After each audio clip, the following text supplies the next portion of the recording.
નિજ મંદિર તરફ જઈ રહ્યા છે। આપ જોઈ શકો છો અત્યારે આપણે પ્રેમ મંદિર પ્રેમ દરવાજા બાજુ છે અને ખૂબ મોટી સંખ્યામાં ભાવિક ભક્તો છે ભગવાનના દર્શન માટે ઉમટી પડ્યા છે।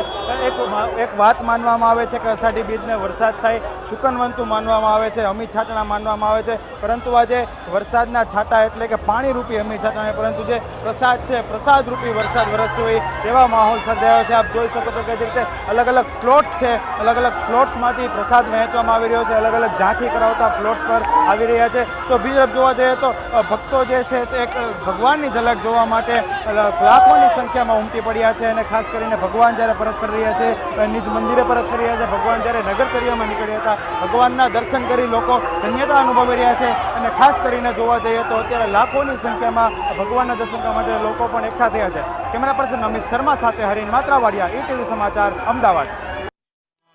રથયાત્રાનું અનેરું આકર્ષણ હોય તો હાથીઓની સવારી, ખાસ કરીને હાથીઓ જ્યારે આવે છે ત્યારે જે નજારો બને છે ખૂબ જ જોવાલાયક હોય છે। 18 જેટલા હાથીઓને શણગારી અને ખૂબ જ અલગ રીતે એક અદ્ભુત રીતે તેમને એક પછી એક લાવવામાં આવે છે। ખાસ કરીને રથયાત્રાની શરૂઆતમાં આ હાથીઓની સવારી આવી પહોંચે છે અને એ રથયાત્રાનું એક શુભારંભ અલગ અલગ રીતે અલગ અલગ જગ્યાએ હોય છે। અત્યારે દિલ્હી ચકલા રથયાત્રા પહોંચી ચૂકી છે અને એક પછી એક આપ જોઈ શકો છો કે રથયાત્રાના હાથીઓ સુંદર રીતે શણગારેલા એના ઉપર મહાવતો બિરાજા છે એ આવી રહ્યા છે અને આ જે હાથીઓની સવારી જોવા માટે દરેક ઉંમરના લોકો ખૂબ જ ઉત્તેજિત હોય છે, ખૂબ જ ઉત્સાહિત હોય છે અને હાથીઓની સવારી જોઈને ખૂબ જ આનંદ માણે છે કે જે રથયાત્રાનું એક અનેરું આકર્ષણ બની રહે છે।